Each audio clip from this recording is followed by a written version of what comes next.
सिद्धेभ्यः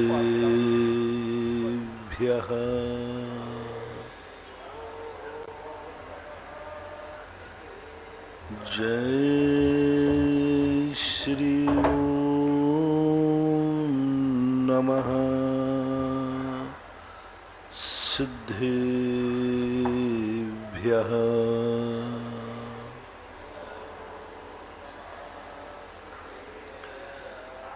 सर्वमंगल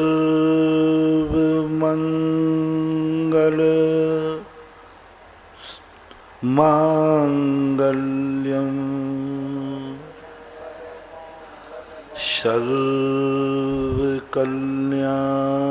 सर्वकल्याणकारकम प्रधानं सर्वधर्माणां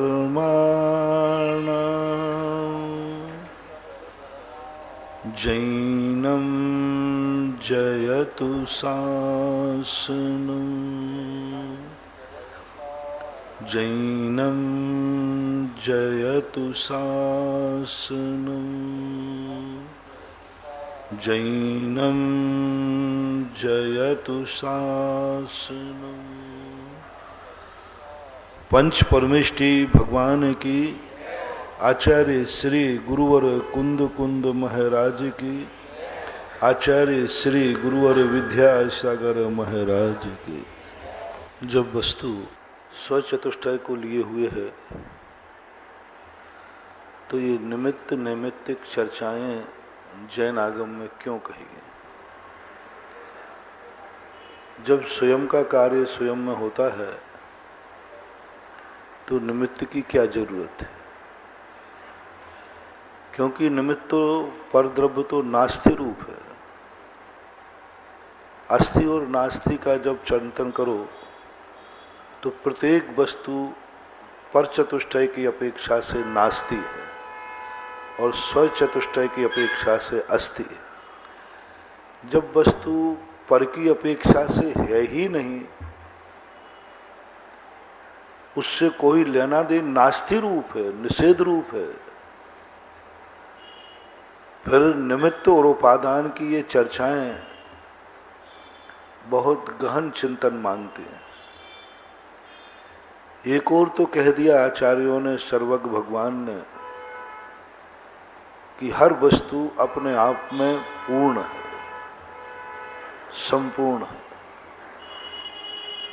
और अस्तिमान है, और पर से शून्य है, नास्तिमान है। देखना, स्वयं की अपेक्षा पूर्ण है और पर की अपेक्षा शून्य है। किंचित मात्र भी पर का अस्तित्व अपने में नहीं। फिर भी भारत में मात्र एक जैन दर्शन एक ऐसा दर्शन है जो निमित्त और उपादान को दोनों को मानता है। अपनी स्व सत्ता रखता हुआ पर की सत्ता को स्वीकार करता है। दुनिया में कोई दर्शन नहीं, एक भी दुनिया का ऐसा दर्शन नहीं है जो पर सत्ता को मानता हो। सारी दुनिया के लोग स्व सत्ता को मानते हैं। एक भी मजहब नहीं, एक भी कोई धर्म नहीं, कोई संप्रदाय नहीं, क्योंकि सारी दुनिया की चिंतन अद्वैतवादी है। एक रूप है, अखंड रूप है, अद्वैत है। वहां दो नाम की कोई चीज है ही नहीं, कोई दर्शन नहीं है। सब मानते हैं कि एक महाशक्ति है, उसी सबके हम अंश हैं, वो अंशी है। जहां जहां ईश्वर कर्तृत्ववाद आता है वहां वहां सब अद्वैतवाद आता है। जो ईश्वर कर्तृत्ववाद को स्वीकार न करता हो, सब मानते, सब अपनी दुनिया को जो देख रहे हैं ये सब कहते हैं उस महाशक्ति की मेहर है। सब जगह मैंने सारे दर्शन, मात्र दो दर्शन बचते हैं, जैन और बौद्ध। और बौद्ध ने तो भी अपना थोड़ा अस्तित्व बनाते हुए वो तो स्व चतुष्टय की भी नाश कर बैठा। सारी दुनिया ने तो पर चतुष्टय का नाश किया। कि पर कोई चीज ही नहीं, सब एक ही चीज है, मैं। एको ब्रह्मा द्वितीयो नास्ति, एक ही अल्लाह है, दूसरा नहीं। एक ही ईसा है, दूसरा नहीं। वही नाना रूप लेकर के जन्मता रहता है। ये सारे विश्व का दर्शन है, चाहे कितना ही बड़ा वैज्ञानिक क्यों ना हो, चाहे अमेरिका हो, चाहे ईरान इराक हो, कितने भी विज्ञान की ऊंचाइयों पर पहुंच गए हों, लेकिन आज भी वहां की फिलॉसफी अद्वैतवादी है, स्वयं चतुष्टय का ही अस्तित्व मानते हैं। पूरा अमेरिका कंट्रीज की जो अद्वैतवादी है, वो कहते हैं एक ही वस्तु है, एक ही शक्ति है जो सारी दुनिया का संचालक है। जितने भी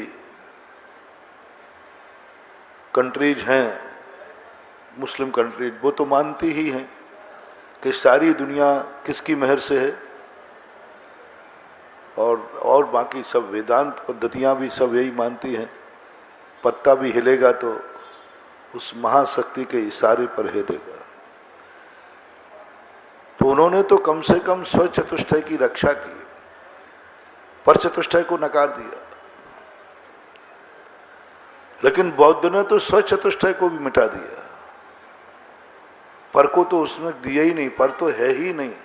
उसने तो प्रत्येक वस्तु के स्व चतुष्टय को मिटा दिया। अब मात बचती है जैन फिलॉसफी, जो पर के अस्तित्व को नकारती हुई भी स्वीकार करती है, पर को नास्ति रूप से देखती है लेकिन पर का नाश नहीं करती, पर को नास्ति रूप से देखती है लेकिन पर का नाश नहीं करती। तुम मैं नहीं हो सकता, लेकिन तुम्हारा विनाश नहीं हो सकता। तुम मैं नहीं हूं, मैं हूं, तुम हो। और सामने वाले से भी कहा तुम भी यही बोलो, मैंने तुमसे कहा मैं हूं, तुम हो, अब तुम बोलो, इस बात को दोहराओ, बस खत्म बात हो गई। हर व्यक्ति एक ही आवाज बोलो, मैं हूं, आप हैं, मैं हूं, आप हैं। सारी दुनिया एक ही बोलो, यानी मैं पे टिक जाती है और दूसरे के अस्तित्व को नकारते हुए भी स्वीकार करती है। इसलिए जैन दर्शन का एक ही सिद्धांत दो बातों को कहता है, जियो और जीने दो। एक और कह दिया नास्ति, पर चतुष्टय की अपेक्षा मैं नहीं हूं, और दूसरा कह रहा है क्रोध मत करना, दूसरे को मिटा मत देना। अरे जब वो मेरा है ही नहीं, मैं हूं ही नहीं, पर चतुष्टय की अपेक्षा मैं नास्ति हूं, तो फिर क्यों ये आदेश दिया किसी को मिटाना मत? क्योंकि जिस चतुष्टय की अपेक्षा से तुम हो, उसी चतुष्टय की अपेक्षा से वो भी अस्तित्वमान है। यदि तुम उसे मिटा सकते हो तो वो तुम्हें भी मिटा सकता है। नहीं, मैं तो कोई नहीं मिटा सकता, तो नीति कहती है तुम भी किसी को नहीं मिटा सकते। इन दोनों बातों के बीच में निमित्त नैमित्तिक परिणति को अपन समझ रहे हैं। निमित्त नाम की चीज को दृष्टि हटाओ, निमित्त को मत हटाओ। निमित्त में कार्य मत कराओ, निमित्त से कार्य कराओ। मेरी आंख देख रही है, ये निमित्त दृष्टि है, पर्याय दृष्टि है। यदि इसको सत्य मानते हो तो मिथ्या दृष्टि है। मेरी आंख देख रही है, यदि इसको तुमने सत्य मान लिया, हाँ व्यवहार माना तो ठीक। जैसे कल मैंने कहा था, आपने कहा ये मकान आपका ही है महाराज। यदि आपके ज्ञान में ये है कि ये तो कहने की बात है, और यदि किसी ने सत्य मान लिया तो क्या होगा? हमारा नहीं, कहने वाले का क्या होगा?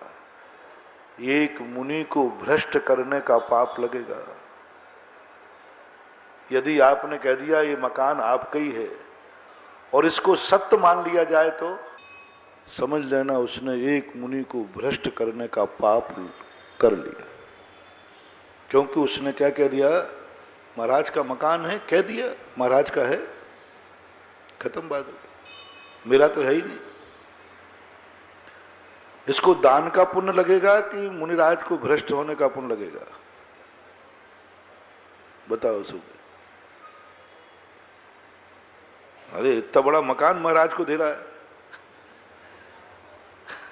इतना बड़ा मकान दे रहा है, करोड़ों का कीमत है, और वो भी घंटा घर में हो, और कह रहा है ये मकान महाराज का है। नहीं, बहुत बड़ा पाप। इसको दान का पुण्य नहीं लगेगा यदि वो सत्य मान लेता है। इसे अपने नाम से मकान जिंदगी भर किए रहता तो शायद दुर्गति नहीं होती, और जैसे उसने भगवान महाराज का मकान मान लिया तो उसकी दुर्गति निश्चित है। मकान का दान नहीं दिया, मकान की आड़ में मुनि महाराज को परिग्रही कर दिया, परिग्रही कर दिया, उनको एक मकान का मालिक बना दिया। हम महाराज ने लिया कि नहीं लिया वो बात की बात है, पहले तो मैं तुम्हारी दशा बता रहा हूं। तुमने तो महाराज को परिग्रही कर दिया कि महाराज का मकान है, बस है। लेकिन यदि तुम्हारी दृष्टि में ये है कि नहीं, ये तो कहने की बात है, सभ्यता है, ऐसा कहा जाता है, सत्य नहीं है, तो फिर चलेगा। इसी प्रकार मेरी आंख देख रही है, यदि तुम्हारी सत्यता की तरफ चले गए, मिथ्या दृष्टि, अज्ञानी, अनंत संसारी, यदि तुम्हारी दृष्टि में है, ऐसा कहने में आ रहा है, मेरी आंख देख रही है, सत्य क्या है? मेरी आंख देख रही है निमित्त दृष्टि, और मैं आंख से देख रहा हूं उपादान दृष्टि। बस कितना छोटा सा अंतर। मेरी आंख देख रही है, देखने वाला कौन हुआ? आंख, निमित्त दृष्टि, मिथ्या दृष्टि, अज्ञानी, और मैं आंख से देख रहा हूं, इसमें मालिक कौन है? मैं। और आंख क्या है? साधन, कारण है। बस आंख को फोड़ना नहीं है, आंख को फोड़ना नहीं, आंख को नकारना नहीं। ये नहीं कहा कि तुम देख रहे हो, मैं आंख नहीं देख रही है, मैं देख रहा हूं, तो आंख को फोड़ मत देना, यही भूल हो रही है। जब आंख देखती ही नहीं, मैं देखता हूं, तो इस आंख की जरूरत क्या है? फोड़ मत देना, अंधे हो जाओगे, स्व चतुष्टय मिट जाएगा, स्व चतुष्टय खतरे में पड़ जाएगा, तुम्हारा देखना बंद हो जाएगा। बस इतनी सी भूल हो रही है। व्यवहाराभासी कह रहा है कि मेरी आंख देख रही है, मैं नहीं देख रहा हूं, क्योंकि आंख बंद होते ही मुझे दिखना बंद हो जाता है। आंख में किरकिरी जाते ही मेरी आंख मुझे दिखना बंद हो जाता है, इसलिए आंख ही देख रही है। सीधी सी बात है, दिखना बंद हो गया। बालक कहता है आंख देख रही है, क्योंकि आंख बंद होते ही हमें दिखना बंद हो गया, तो आंख देख रही है। व्यवहाराभासी है। और निश्चयाभासी क्या कहता है? जब मैं देख रहा हूं तो आंख की जरूरत क्या है? मैं तो देख रहा हूं, देखने वाला मैं हूं। निश्चय कहता है देखने वाला मैं हूं, तो आंखों को फोड़ दो, आंखों को अकिंचित कर कह दो, आंख कुछ नहीं करती है कह दो, नकार दो इन आंखों को।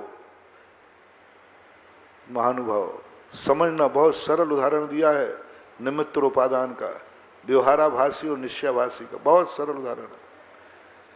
एक व्यक्ति कह रहा है कि आंख देख रही है, उसने स्व चतुष्टय को नकार दिया, और एक कह रहा है कि मैं देख रहा हूं तो आंख की जरूरत क्या है, वो आंख को नकार रहा है, निश्चयाभासी।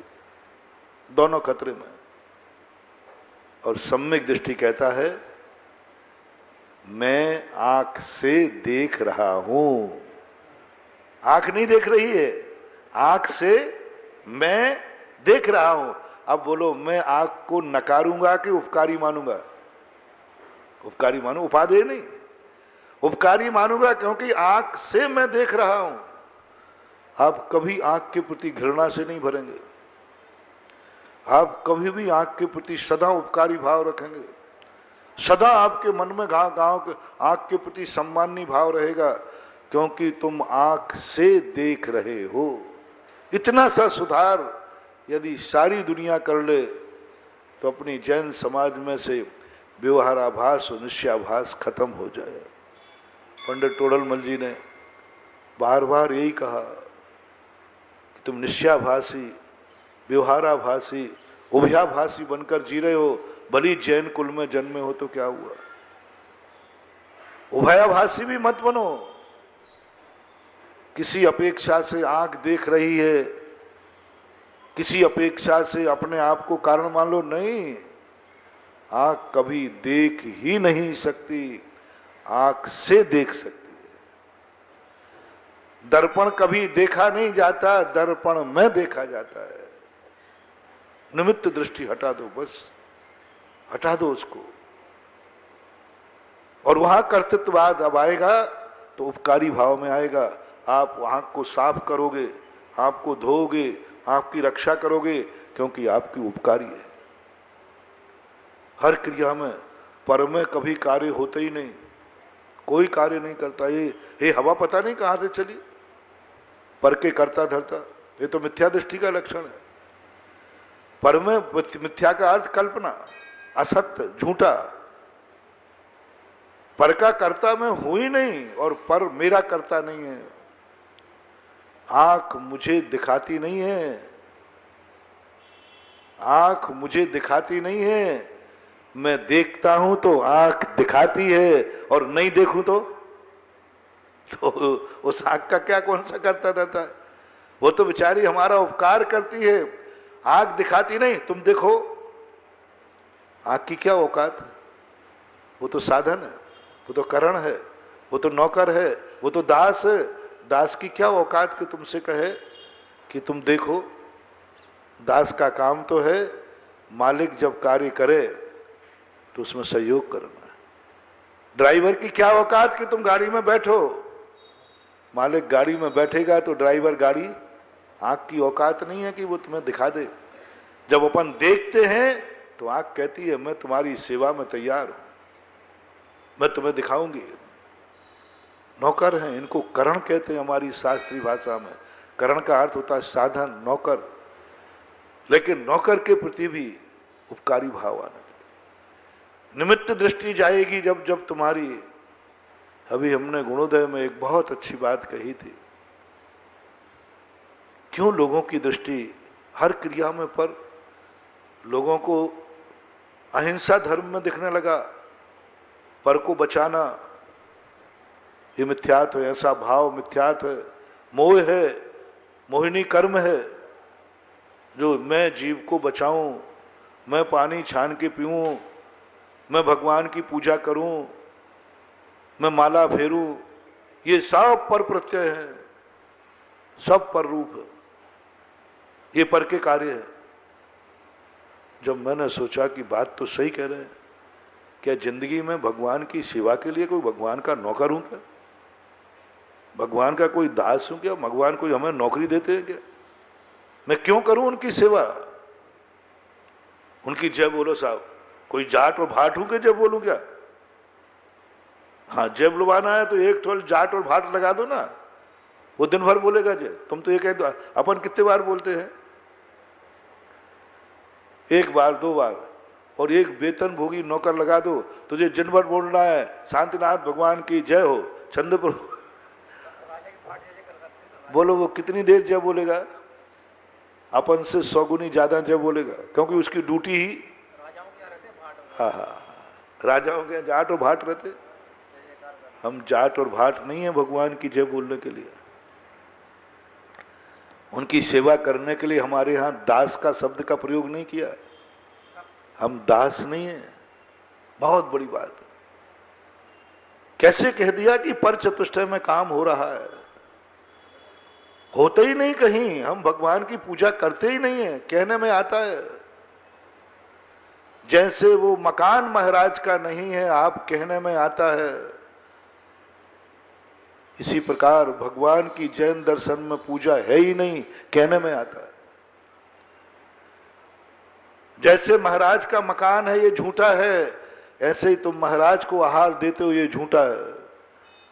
कहने में आता है मैंने महाराज को आहार दिया, कहने में आता है कि मैंने मंदिर बनाया भगवान का, कहने में आता है मैंने भगवान की मूर्ति बैठा ली, कहने में आता है कि मैंने नमोकार मंत्र की माला फेरी, कहने में आता है कि मैंने भगवान की जय बोली।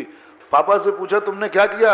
अरे भाई मैं तो उसका नाम भी नहीं जानता, वो कौन सी क्लास में है, जानते ही नहीं, वो नाम भी नहीं जानता मैं कौन सी क्लास में है, किताब का नाम पता नहीं।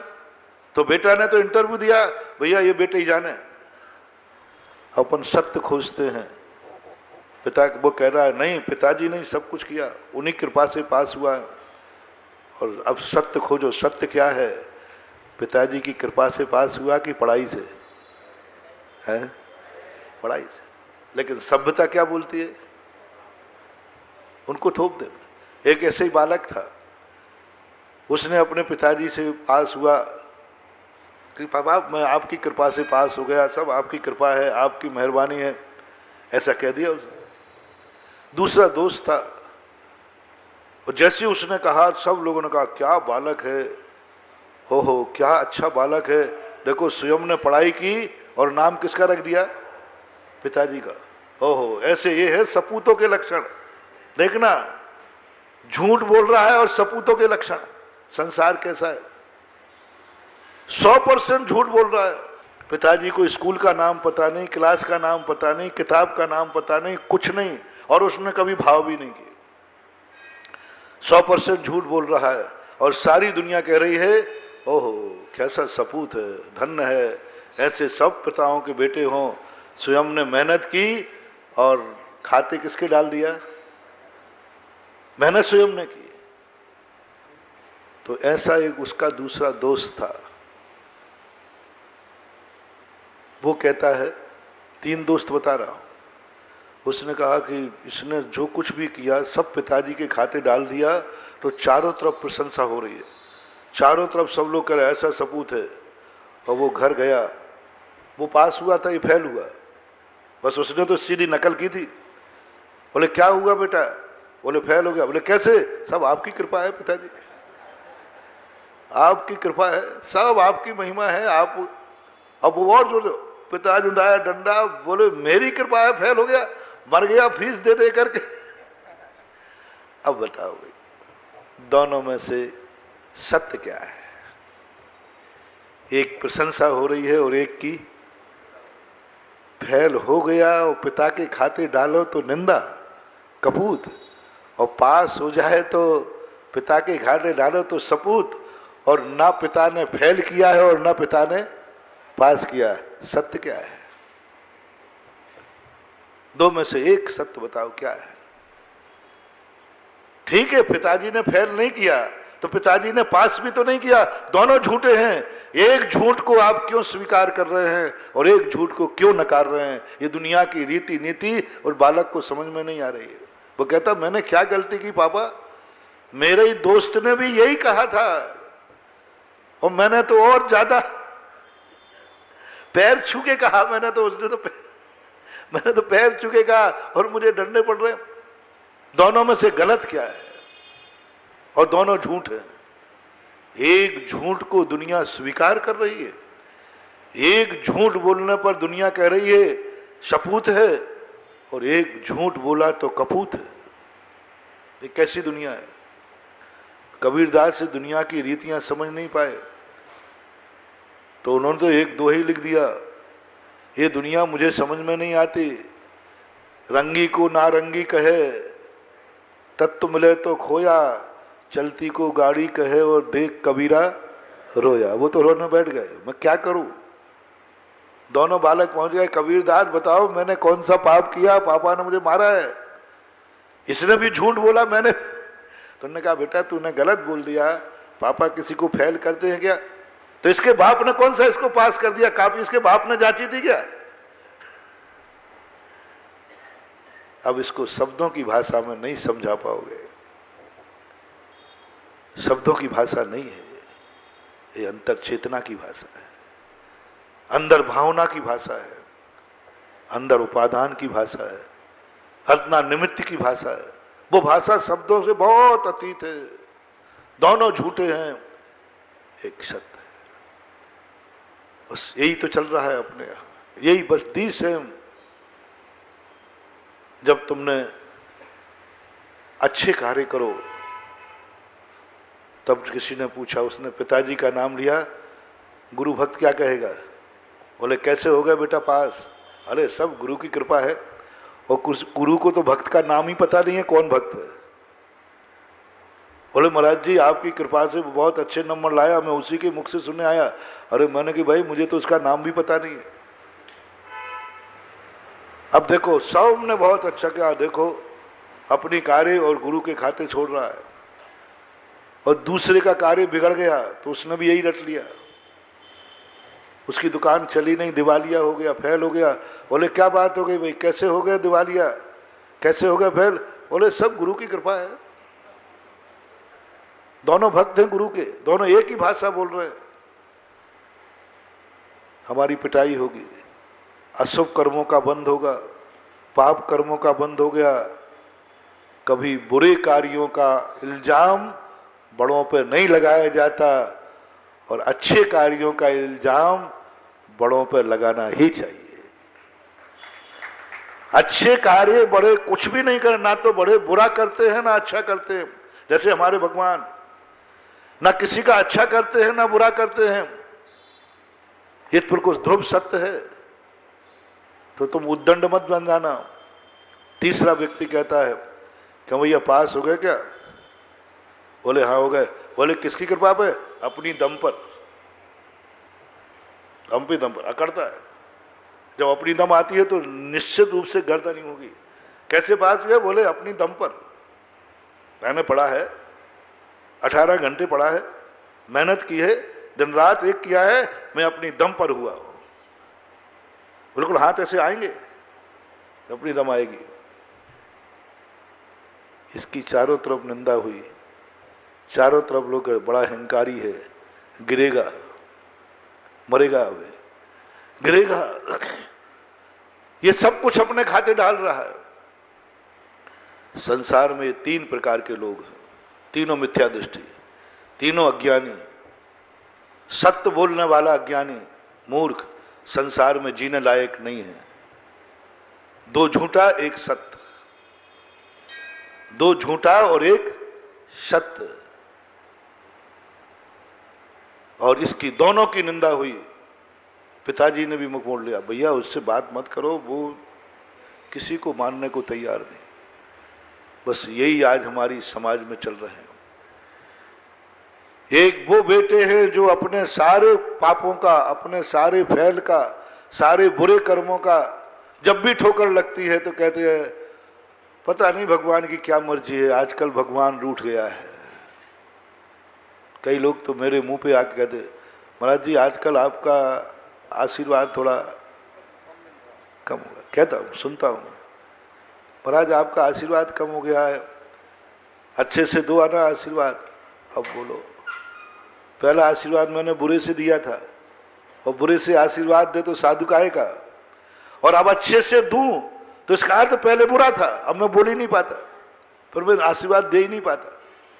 ये कभी नहीं बोल, हाँ ठीक अब अच्छे से आशीर्वाद, इसका अर्थ पहले तो मामला गड़बड़ है, लेकिन तुम कह देते हो। ये निंदनीय लोग हैं। एक वर्ग वो है हमारे यहाँ जो उपकारी को मानते ही नहीं, मुझे भगवान से मतलब नहीं, कुछ नहीं करते भगवान। क्या किया भगवान ने? ज्ञाता दृष्टा है, मैंने कार्य किया, मेहनत मैंने की, स्वचतुष्टय मेरा है। सत्य, झूठ नहीं बोल रहा है, ध्यान रखना। भगवान ने कुछ भी नहीं किया, सत्य कह रहा है वो, कुछ भी नहीं किया, तो वो मैं झूठ नहीं बोलूंगा। मैं झूठ नहीं बोल सकता।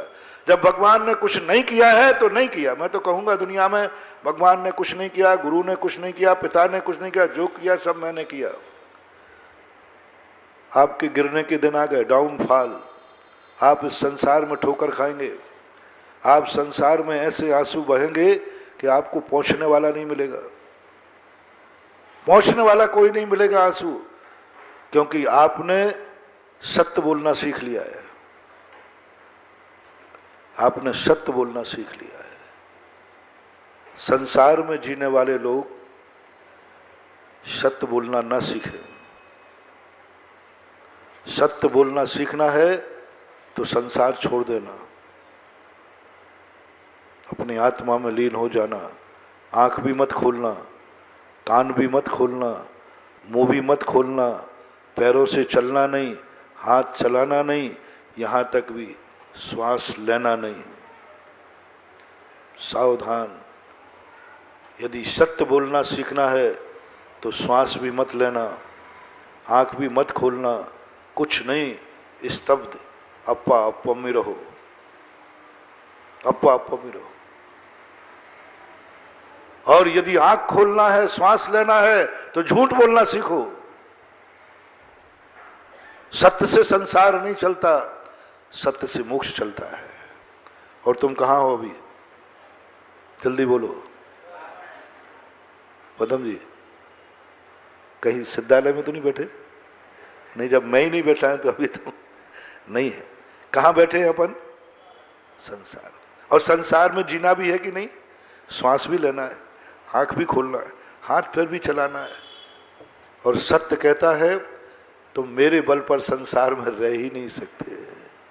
बहुत निंदा होगी तुम्हारी, बहुत बुराई होगी तुम्हारी, और ऐसी दशा तुम्हारी हो जाएगी कि तुम जीने लायक भी नहीं रहोगे।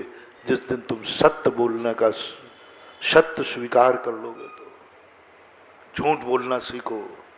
लेकिन झूठ भी दो प्रकार के। जब काम बिगड़ जाए तो अपने खाते, और जब बन जाए तो प्रभु के खाते, बड़ों के खाते। जब बन जाए, यानी बड़े लोग भी बड़े स्वार्थी हैं। बन जाए, संसार देखो कितना स्वार्थी। बन जाए तो बड़ों के खाते, और बिगड़ जाए तो खुद के खाते। फेल हो जाओ तो कहना मेरे खाते, मैं फेल हुआ हूं, और पास हो जाओ तो कहना पिताजी की कृपा से हुआ हूं। आपकी जय जयकार बोलेगी। संसार में कभी ठोकर नहीं खाओगे। चारों तरफ तुम्हारे लिए लोग सहारा देने खड़े होंगे, रास्ते में फूल बिछे होंगे, सारी दुनिया तुम्हें सपूत और जयकारे के नारा लगा रही होगी। बस ये झूठ बोलना सीख लेना। अब झूठ के दो भेद। सत्य तो हमने बिल्कुल अलग कर दिया ना, पूरा अलग कर दिया। कभी बोलने की चेष्टा मत करना, नहीं तो घर में गड़बड़ हो जाएगा। एक बार कह के देखना घर में ही आज जाके, मेरा तुमसे कोई संबंध नहीं, मैं हूं, तुम हो। चलो बीवी से कह के देख लेना, बच्चों से कह के देख लेना। अच्छा चलो घर को कह देना ये घर मेरा नहीं, मैं हूं, घर घर है। जाओगे कहां?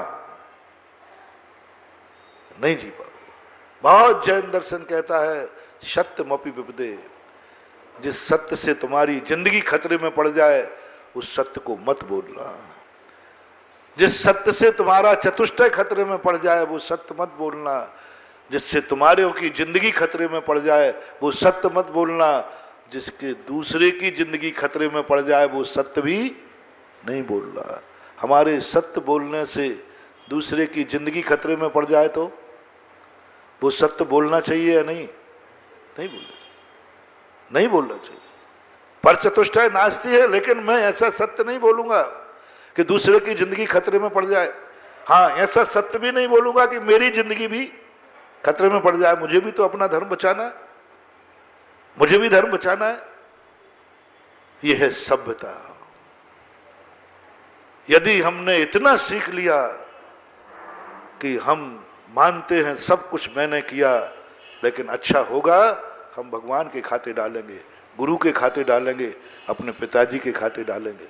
जाओ, तुम्हारी जिंदगी में सदा आशीर्वाद बरसेंगे, सदा आशीर्वादों की बौछारें होंगी। पिता की ऐसी दुआ मिलेगी कि तुम 100 जिंदगी खाओगे। भगवान की ऐसी दुआ मिलेगी, 100 जिंदगी सफल रहोगे। गुरु का ऐसा आशीर्वाद पलेगा, कभी आंख में आंसू नहीं आएगा, क्योंकि तुमने झूठ बोलना सीख लिया है। आशीर्वाद चाहिए तो झूठ बोलना सीखो। बड़ों का आशीर्वाद चाहिए तो झूठ बोलना सीखो। अहंकारी मत बनो, सब कुछ भगवान के खाते डाल दो, सब कुछ डाल दो। जब मंदिर में आओ डाल दो खाते, भगवान जो कुछ भी हूं सब तेरी कृपा। आंखों में ज्योति है तेरी कृपा, मुंह में वाणी है तेरी कृपा, सब कुछ दे दो, भंडारा भर जाएंगे। पूरी पूजाओं में क्या लिखा है? पूजाओं में क्या भरा है? प्रभु पतित पावन, बन जाओ पापी, बन जाओ, और पावन किसको बना दो? जितना बना सको चढ़ाओ। गुणस्तोकम सदुल्लंघे तद बहुत कथाएं स्तुति, बड़ा चढ़ा के बोलो, और अपनी जितना किंचित कर सको, मैं कुछ भी नहीं हूं, बस मेरा सौभाग्य यही है कि मैं तुम्हारे चरणों की धूल हूं। मिटा दो, मिटा दो, आशीर्वाद पा जाओगे, पुण्य के भंडार भर जाएंगे, जन्म जन्म तक तुम्हारी जिंदगी सुधर जाएगी। तुम अपने को मिटा दो और उनको उठा दो, बिल्कुल मिटा देना अपने को। कुछ नहीं, मैं कुछ हूं ही नहीं। मैंने शमंत्रभद्र महाराज का स्वयंभू स्तोत्र पढ़ा, देखकर दंग रह गए। इतना बड़ा दार्शनिक आचार्य अपने आप को अकिंचित कर मान रहा है। सब तुम हो, सब आप हो, मेरी जिंदगी के कर्ता आप हो। मैं यदि आंख खोलता हूं तो आपके दम पर, मैं चलता हूं तो आपकी दम पर, मैं श्वास लेता हूं आपकी दम पर, आज प्रातः काल का सूर्य देख सका हूं आपकी दम पर। क्या उन्होंने वर्णन किया, और यही मानते हो आचार्य महाराज सब कुछ, मैं तो कुछ हुई नहीं। फिर देखो आशीर्वाद, देखो पूर्ण वर्णाएं किससे बंद होती। सब कुछ आप ही नहीं है, मैं भी हूं, बस खत्म। बस अब पुण्य का बंद खत्म। कपूतों में लक्षण आ गया, डाउनफॉल चालू, डाउनफॉल चालू हो जाएगा। यदि तुम्हें थोड़ा सा भी भगवान और गुरु के सामने आया नहीं, आधी कृपा गुरु पिताजी की थी, आधी मैंने मेहनत की, 50-50 आधी आधी। तो पिताजी की भी कृपा थी, मैंने नहीं नहीं नहीं, गड़बड़ नहीं करना, अंश भी नहीं। आजकल एक भजन गाने लगे तुम लोग, मैंने हिंडोली के अंदर भजन सुना, आगवानी में गा रहे थे उस साउंड पे, कि हे भगवत मैं तेरे दरवाजे आता हूं, कभी तू भी तो मेरे दरवाजे आया कर। मैं प्रतिदिन तेरे आता हूं, क्या तेरा फर्ज नहीं बनता है मेरे दर पर आने का? मैंने अपना फर्ज निभाया, ऐसा कुछ है? हाँ, अब तेरा फर्ज नहीं है, मैंने कि गया काम से। फिर अंत में समझौता क्या करता है उसी भजन में, कि भगवान देखो ऐसा करो, एक दिन मैं आऊंगा तुम्हारे दरवाजे, एक दिन तुम आना मेरे दरवाजे। अंत में समझौता हुआ। मैंने कहा हो गया, ये पक्का बनिया है। ओहो, कभी मत सोचना भगवान, नियम ले लो महानुभाव कि हे भगवान ऐसा पाप का दिन नहीं आ जाए, तू मेरे दरवाजे आए, मुझे आशीर्वाद दे, मैं तेरे दरवाजे सदा आता रहूं। तू मेरे दरवाजे आए नहीं भगवान, जो मैंने कल परसों कहा था ना, ऋषभ के दरवाजे नाभिराय पहुंच, ऋषभदेव घबरा गए। बेटा के दरवाजे बाप, इससे बड़ा पाप क्या होगा? बेटा के दरवाजे बाप खड़ा है, इससे बड़ा पाप क्या होगा? और पिता के दरवाजे बेटा खड़ा है, इससे बड़ा धर्म क्या होगा? जरूरत पिता को है, लेकिन दरवाजे बेटा खड़ा है पिता की हाजिरी में, इससे बड़ा पुण्य क्या होगा? धर्म क्या होगा? कभी मत सोचना महानुभाव कि भगवान जब मेरे संकट आवे तो भगवान मेरे दर पर आ जाना। हे भगवान कितने भी संकट आवे, मैं सदा तेरे दरवाजे बना रहूं। मैं तो अपनी जिंदगी में नियम कर चुका हूं, भगवान मैं सबका सहारा ले लूंगा, सबको बुला लूंगा, लेकिन तेरे को तो नहीं बुलाऊंगा। मैंने तो भगवान से कह दिया, भगवान तू एक ही आशीर्वाद देना, कभी मेरे लिए तेरी जरूरत ना पड़े। कभी मैं कितना भी रोऊं, कितना भी चिल्लाऊं, मेरे प्राण भी निकल जाएं, लेकिन मुझे ये भाव नहीं आ जाए कि हे भगवान तू आजा मुझे बचा ले। बस मुझे एक ही वरदान चाहिए। तुम लोगों को तो बुला लूंगा, मैं बुला लूंगा, आओ भाई आओ, मुझे तकलीफ है, भगवान को नहीं बुलाऊंगा, भगवान को नहीं बुलाऊंगा। मेरा नियम है, भगवान मेरे लिए नहीं है, मैं भगवान के लिए हूं। और उनके दरवाजे जब जाना पड़ेगा, मुझे जब भी जरूरत पड़े, प्रभु तेरे दरवाजे आऊंगा, और जिस दिन मिलना होगा एक दिन सिद्धालय भी आऊंगा, तू मेरे दरवाजे आएगा। बोलो महानुभाव, भगवान अपने पास आए, उनको नीचे उतरना पड़ेगा कि ऊपर? बोलो ना। और अपन भगवान के पास जाएंगे तो ऊपर। वो संसार में आए अपना दुर्भाग्य है, और अपन मोक्ष जाए ये अपना सौभाग्य है। इसलिए भगवान के दरवाजे सदा अपन को जाना है, चाहे अच्छा हो चाहे बुरा हो। तेरे दरवाजे में आऊंगा। तुम लोगों ने उल्टी नीति लगा दी। भगवान मेरी नैया पार लगा देना, तेरे बाप का नौकर है जो नैया पार लगा दे। हाँ, खेवटिया तुम हो प्रभु, हाँ साहब तुम हो खेवटिया, वो तुम बैठ जाओ नाव में और वो चलाएगा पतवार, चल बेटा। क्या मचा रखा है तुमने? ओ महानुभाव, भगवान से अपनी नाव मत चलवाना। हो सके तो कभी प्रभु को बैठाल के उनका रथ चला देना सारथी। प्रभु मेरी जिंदगी की गाड़ी का ड्राइवर बने, नहीं, मैं प्रभु के रथ का सारथी बनूंगा। अंतर समझना। कई लोगों ने भगवान को ड्राइवर बना दिया, मेरी जिंदगी की गाड़ी की चलाओ भगवान, ड्राइवर। यदि हम भगवान को सम्मान न दे सके तो कम से कम भगवान को ड्राइवर तो मत बनाओ। कोई भगवान को गाड़ी मानता है, भगवान मैं तेरे भरोसे भवन में नैया डाल दी, अब वो बचाता फिरे और तुम सोते रहना, क्योंकि भवन में डाल दी ना नैया, भवन में नैया डाल दी। कई लोग भगवान को सड़क मानते हैं, रास्ता, इनके बल पर चल देंगे। बंधु, देव शास्त्र गुरु और जो अपने गार्जियन हैं, वे ना सड़क हैं, ना गाड़ी है, ना वे ड्राइवर हैं। Also sign board, miles stone. Sign board क्या है? सड़क नहीं है, उस पर नहीं चल रहा। सड़क ड्राइवर नहीं है, वो नहीं चलाएगा, वो नहीं चलाएगा। गाड़ी नहीं है जिसमें हम बैठ के चले जाएं।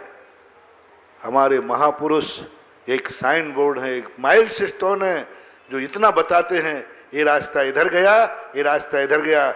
जाओगे किससे? पैरों से। लेकिन थोपोगे किस पर? साइन बोर्ड पर। उसकी बदौलत है कि मैं आ गया। बस ये कला यदि अपने मन में आ गई, बहुत बड़ा काम बन जाएगा। अपन भगवान को क्या समझते हैं? वैष्णव दर्शन में इतना कर्तृत्ववाद है, सब भगवान के हाथ में करता है। बहुत बड़ी बात बता रहा हूं, शिक्षा लेना। पूर्णतः वैष्णव दर्शन कर्तृत्ववादी है। भगवान का सब कुछ भगवान का किया हुआ है। सब पत्ता भी हिलेगा तो भगवान की मर्जी से हिलेगा। लेकिन हनुमान ने उल्टा चले, उन्होंने अपनी जिंदगी भगवान के भरोसे नहीं छोड़ी, उन्होंने अपनी रक्षा भगवान से नहीं कराई। सारी दुनिया कहती है रक्षा करने वाला भगवान, मारने वाला भगवान, संकट सब भगवान। हनुमान जी ने कहा नहीं, उन्होंने अपनी जिंदगी में कभी भगवान को नहीं पुकारा अपने संकटों को दूर करने के लिए। कभी भगवान के साथ, भगवान से अपने संकट दूर नहीं कराए। सारी जिंदगी भर हनुमान रामचंद्र जी के संकट दूर करते रहे। कौन किसके काम आया? कौन किसके काम आया? बड़ा कौन है? बड़ा कौन है? भगवान। तो बड़ा का काम आना चाहिए, लेकिन नहीं, जिंदगी भर हनुमान राम के काम आते रहे। कितना बड़ा जैन दर्शन। भगवान सब कुछ करता धरता है वहां, लेकिन हनुमान कहते नहीं, मैं भगवान से कुछ नहीं कराऊंगा और भगवान का सब कुछ करूंगा।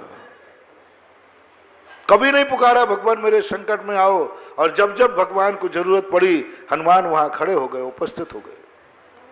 हमेशा ये है नीति, सच्ची नीति है।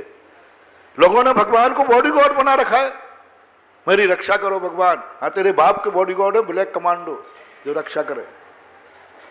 हो क्या बचा रखा है तुम लोगों ने?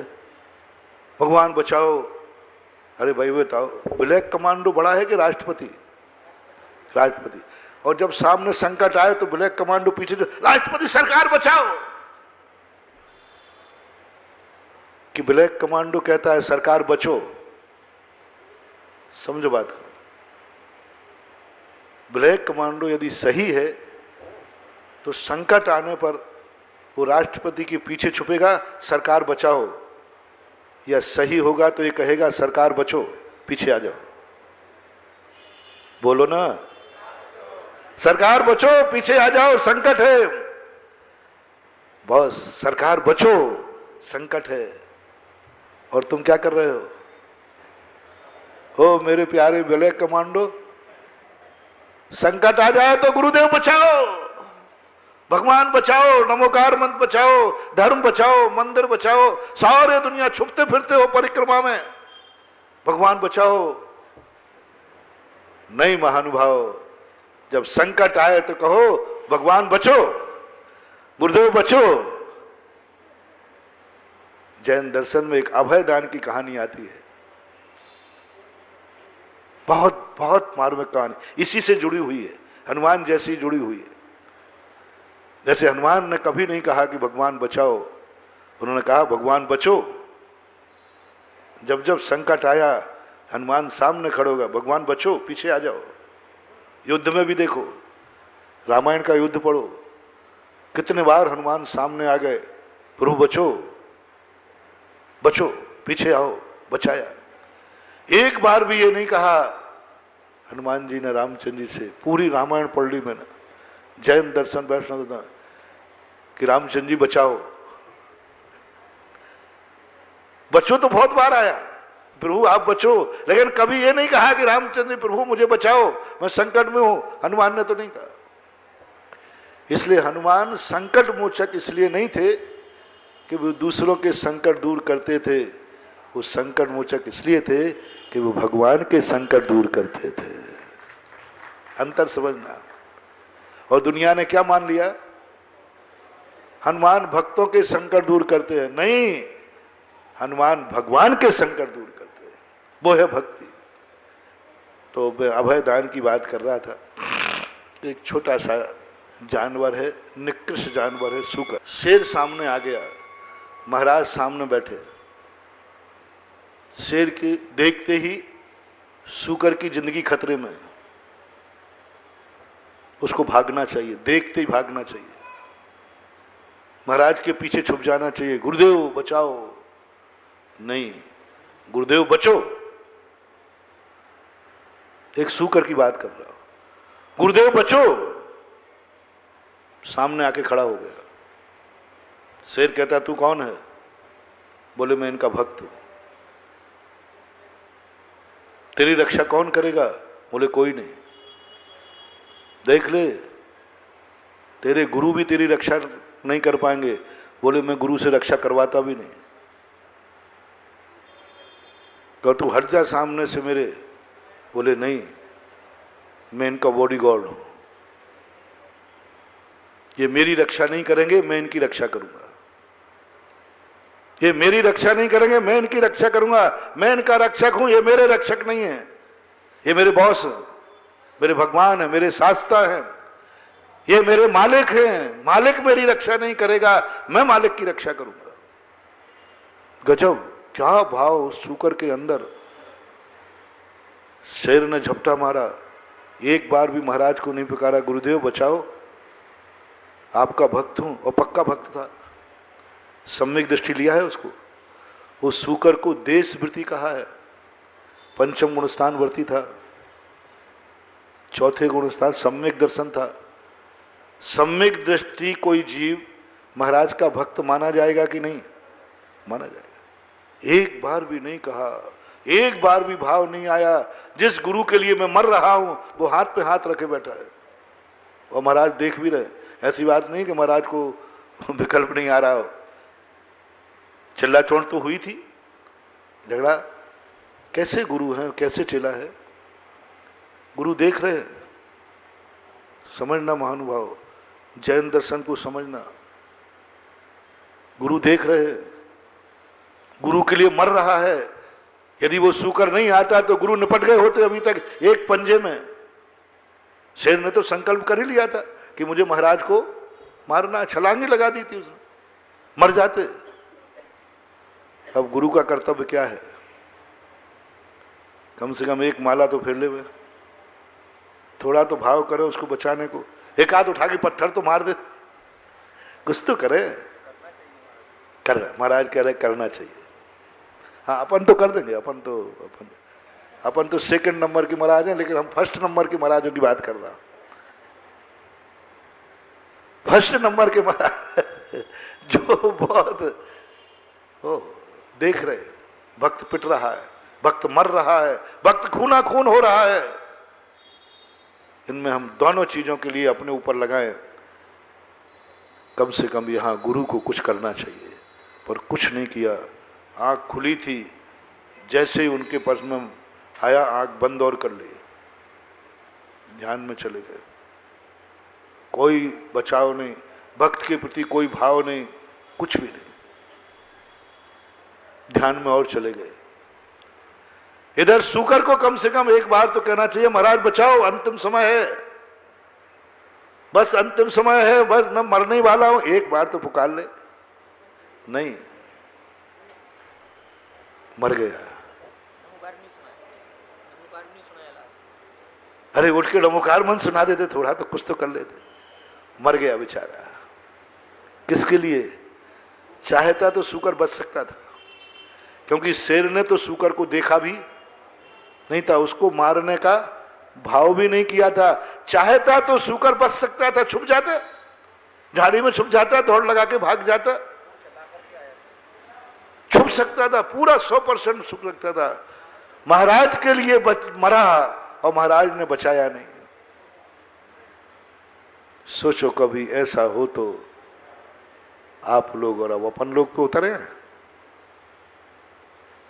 यदि इधर शेर आ जाए,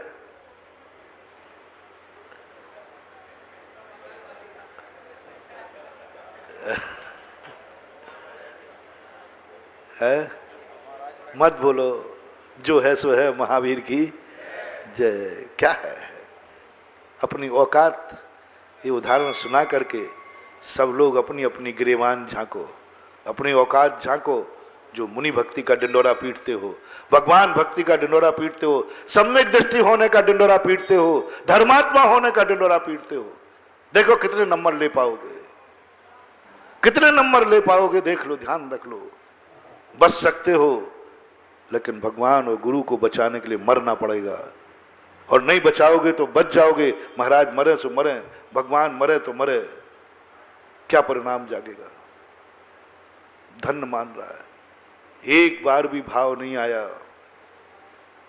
कि महाराज ने मेरे लिए कुछ नहीं किया, और कहता है ओहो मैंने ऐसे वीतरागी महाराज पाए जिन्हें मेरे मरने का भी कष्ट नहीं है, भक्त के मरने का, और अभाग्य मानता है, धन्य मानता है। एक बार एक ऐसा भक्त मुझे मिला, आचार्य महाराज के 4 साल से उसके यहां आहार नहीं हुए थे, महाराज के चौका लग रहा था, और पूरे 2-2, 3-3, 4-4 महीने चौका लगाता था, नहीं हुए। तो सब लोग उसको कहते हैं, देख तू एक बार महाराज से कह के क्यों नहीं आता?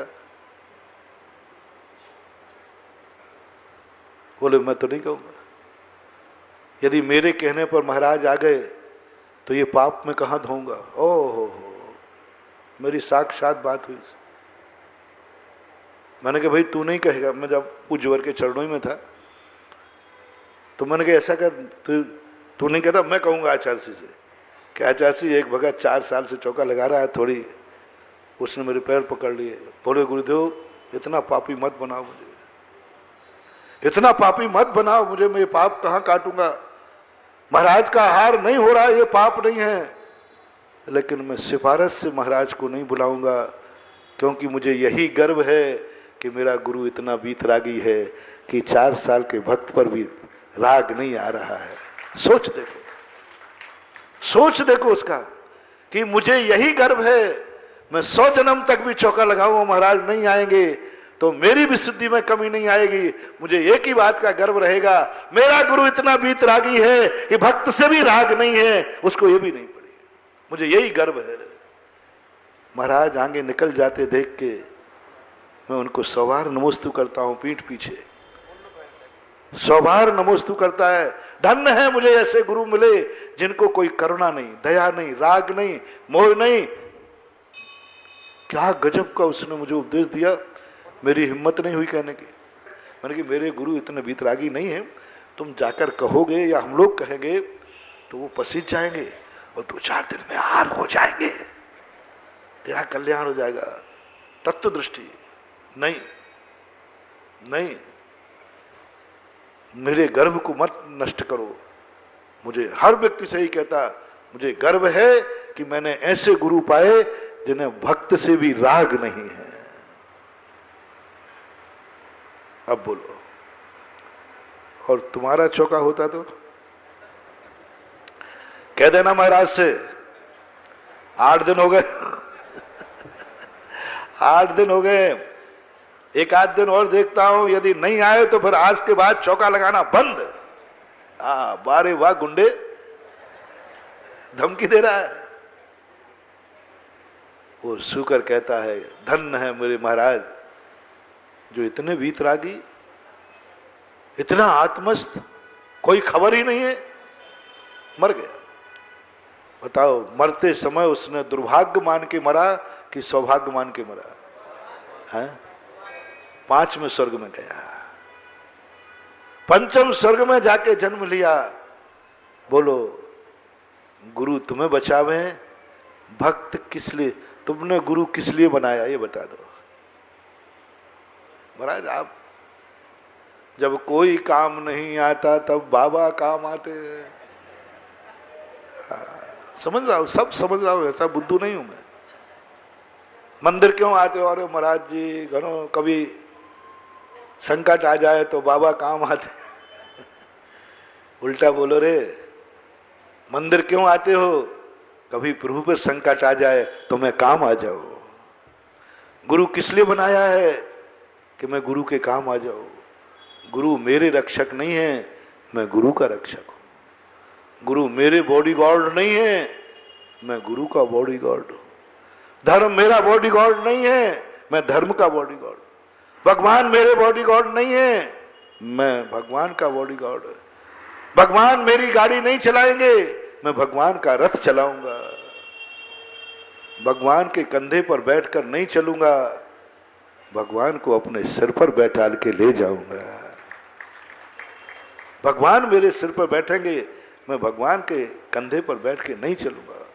तत्व दृष्टि, निमित्त दृष्टि रखो। और निमित्त दृष्टि भी नहीं है, यहां उपादान दृष्टि आएगी तब तुम्हारे मन में आएगा। अभी तुम्हारी निमित्त दृष्टि बनी है, गुरु मेरे काम आएगा, ये निमित्त दृष्टि, मैं गुरु के काम आऊंगा, उपादान दृष्टि।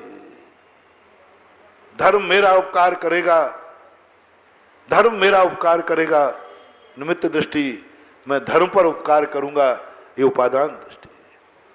उपादान दृष्टि, मैं धर्म की रक्षा करूंगा, मरूंगा धर्म के लिए, उपादान दृष्टि, बेड़ा पार हो जाएगा। लेकिन छोड़ना सब किसके लिए? हमारे आचार्य महाराज ने एक नर्मदा की नरम कंकर की एक बहुत अच्छी कहानी लिखी और भगवान के सामने लिखा, कोई फरियाद मत करना। तुम लोग तो कहते भगवान मेरा अच्छा कर दो, कुछ नहीं करना। क्या लिखा महाराज ने? हो प्रभु, ये नर्मदा का नरम कंकर, हमने पूरा पुरुषार्थ कर लिया, मेरी जिंदगी और कुछ नहीं है, बस मैंने तो इतना पुरुषार्थ करना था, बस अंतिम। हे प्रभु, ये नर्मदा का नरम कंकर तेरे चरणों तक आ पड़ा है, तेरे चरणों तक आ पड़ा है, अब इससे आगे मेरी गति नहीं है। चाहो तो मसल के धूल में मिला दो, चाहो तो मेरी घड़कर मूर्ति बना दो, ये नर्मदा का नरम कंकर चरणों में आ पड़ा है। क्या फरियाद? कुछ तो बोलो, कुछ तो बोलो, क्या चाहते हो? नहीं, चरणों में आ पड़ा हो, खत्म, मैं कुछ नहीं हूं। ना मैं ये जानता हूं कि मेरी धूल होगी, ना मैं जानता हूं कि मेरी मूर्ति बनेगी। कैसी होती है भक्ति? कुछ नहीं, अकिंचित कर। मैंने कहा था ना, निमित्त को अकिंचित कर नहीं मानना।